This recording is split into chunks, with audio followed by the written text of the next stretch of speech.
You know, the world has changed so much over the past few days with the attempt on former President Donald Trump's life at that rally in Pennsylvania on Saturday.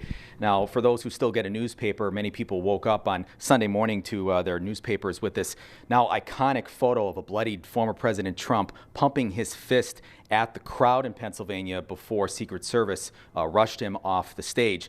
But now the focus shifts to where we are right here in Milwaukee, Wisconsin, the site of the Republican National Convention. And security was already going to be at the forefront of a lot of people's minds before what happened on Saturday.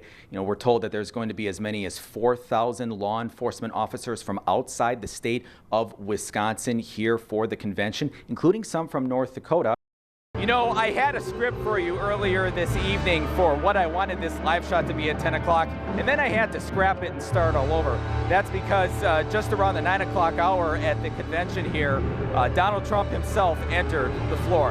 And look, whether you love Donald Trump or you hate Donald Trump, you agree with his politics, you don't, I think we can all agree the man knows how to gain control of a room, because this place really lit up the moment that he entered the room. And I want to kind of bring our viewers into how that all went down right around the 9 o'clock hour.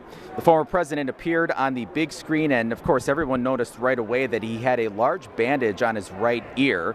That, of course, is from after he was shot in the ear at that rally in Butler, Pennsylvania on Saturday. North Dakota Governor Doug Burgum fell just short of being named the running mate for former President Trump in this year's election. The former president selecting Ohio Senator J.D. Vance as his running mate. But for North Dakota Republicans at this convention, they say that the state has made it in the political discussion nationally. Any of the picks, we're going to be fine for North Dakotans. But of course, we would have loved to have a North Dakotan as a vice president. I think it's great that North Dakota is part of the national discussion. This is a great honor. Even though Doug Burgum is not going to be the VP, I'm confident that he's going to play some kind of a major role in this administration. He's going to continue serving not just the state of North Dakota, but our nation. Now, also on the first day, I had the chance to talk with one of Governor Doug Burgum's former competitors for the presidency, businessman Vivek Ramaswamy. At a gaggle in the hallway, I asked him about Doug Burgum and his thoughts on his campaign. I love his expertise on certain issues where, from a business background, which I have partial to. I think we need more people with business backgrounds who show up in American politics. I also think that he is somebody who brings something complementary to the America First movement, right? He's a little different than a lot of the other politicians in the mold. So I hope he has an important role in the future of our country. I'm confident he will. Now, the governor may very well still land a position within the Trump administration as a cabinet official or what have you. That is, if former President Trump is reelected to the high office. On Tuesday, we got the chance to speak with North Dakota Governor Doug Burgum for the first time since the announcement this week that former President Donald Trump would select Ohio Senator J.D. Vance to be his running mate for the ticket. Of course, Governor Burgum was one of the top contenders for that spot.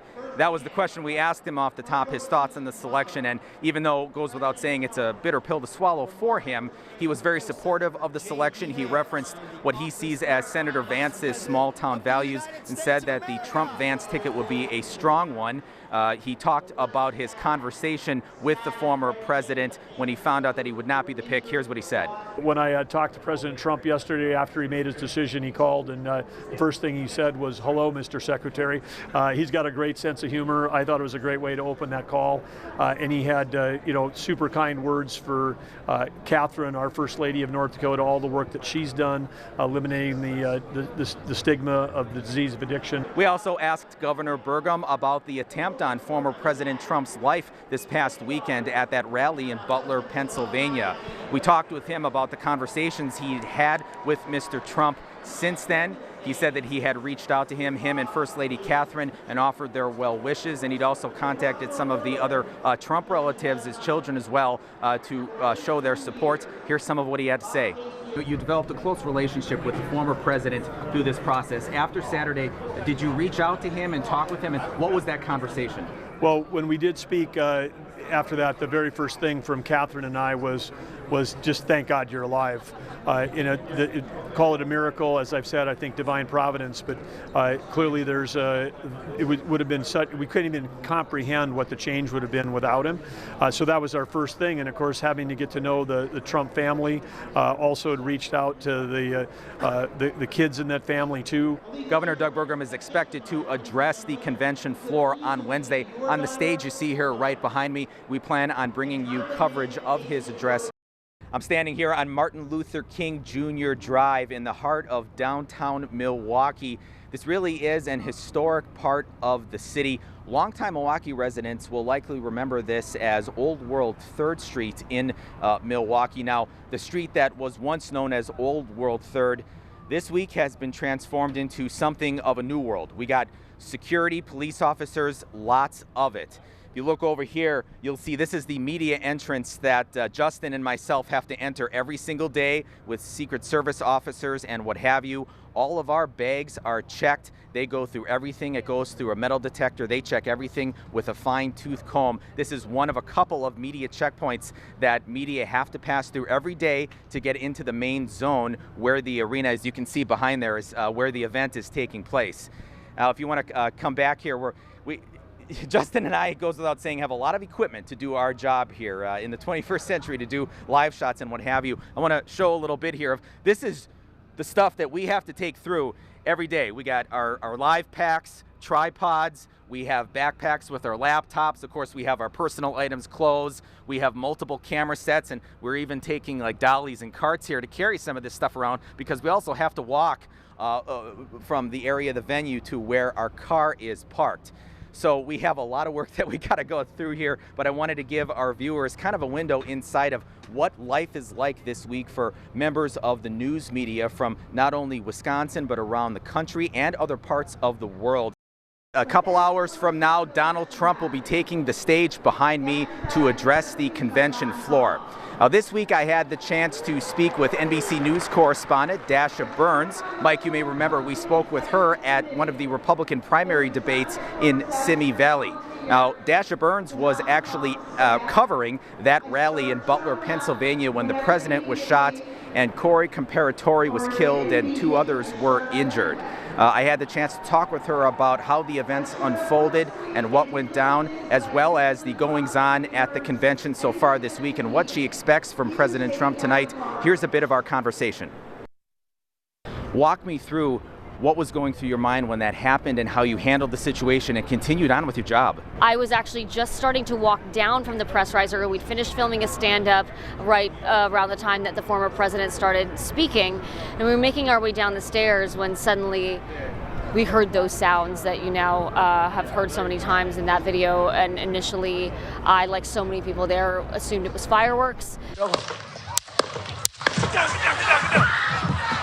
As it kept going, and it felt in that moment like it was going on forever, and the former president stopped speaking, that's when I realized, okay, this isn't part of the show and something could really be going on here. So we took cover right as the shots were ringing out, but then as we heard the crowd start to cheer, we said, okay, we need to figure out what is going on here. And so we got out from behind some stage equipment that we were sort of taking cover behind and got back up on the press riser and pretty much immediately started reporting in our special report for NBC News. The selection of Ohio Senator J.D. Vance, how does that, in your mind, shape the landscape for this campaign moving forward? He is certainly cementing the MAGA wing of the party as the predominant wing of the party going forward. He is an America First MAGA warrior. He's really connected with the base. Some of the other candidates that we had talked about, Florida Senator Marco Rubio, North Dakota Governor Doug Burgum. Burgum was largely seen as a more safe choice, someone who wouldn't outshine the former president. Florida Senator Rubio, someone who could potentially help win over Hispanic voters, suburban voters. But it's Vance who is very much a character of the Trump movement. What are you looking for from former President Trump? What can we expect? It'll be interesting to see, as he said publicly, that he is looking to change the speech to focus more on unity, what that's going to sound like, what that will look like substantively, and what the spirit of that message will be. Now, we hope to share the full conversation that I had with Dasha on our YouTube page and social media pages. The focus now turns to tonight's speech from former President Trump and the juxtaposition going on here between the unity we're seeing at this convention with the Republicans and the chaos that's unfolding on the other side of the aisle with the Democrats, as we see this growing chorus of prominent Democrats that are calling on President Joe Biden to step down from the race and pass the torch to another candidate. So we're going to bring coverage of everything unfolding tonight. It's going to be a late night, Mike. We should put some coffee on tonight, I think. Some individuals from Minot are part of the state delegation at the Republican National Convention. Scott Louser, who's a state lawmaker, is an alternate delegate, but has also served as a delegate at past conventions. Travis Zablotny is a delegate for the first time. Both talked with us about the experience. I know there's a lot of people, it's their first time on the floor, and that's an exciting thing because you're participating in something that's bigger than yourself. And I'm happy for our delegates that got to do it for the first time. I know all of them are excited. You could see the excitement in their faces and their smiles on the camera. I was extremely excited at Trump's choice. Glad to see that we had a younger person, somebody that was very sharp with the issues, and being able to be there, part of the delegation, was probably a once-in-a-lifetime experience. The delegates we spoke with stayed the entire week. We hope to catch up with a few of them later tonight for the reaction to the president's speech. In what is now one of the longest such speeches in history, Donald Trump formally accepted his party's nomination for president.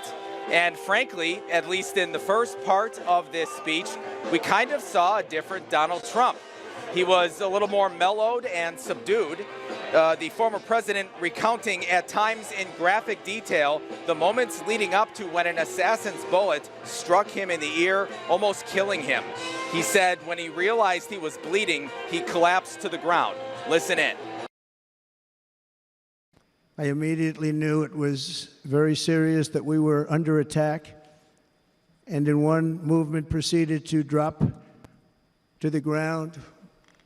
Bullets were continuing to fly as very brave Secret Service agents rushed to the stage.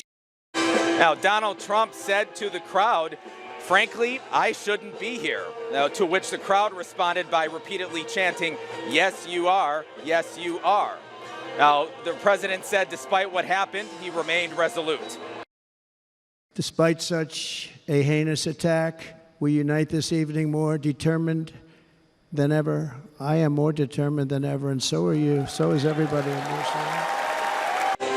Now, as the president shifted in his topics that he was talking about, his tone shifted somewhat as well. He became much more energized when he was talking about things like America asserting its independence in the world, not being taken advantage of by other countries, and boosting the nation's economy. He did wrap up his speech as sort of a sandwich, though, by saying every day is a gift from God, adding that the movement was about everybody in attendance. Now, right after this live shot here, my colleague Justin Gick and I are going to be gathering some reaction to the speech from some of the North Dakota delegates who came all the way to Milwaukee for this convention. We plan on bringing you that coverage tomorrow.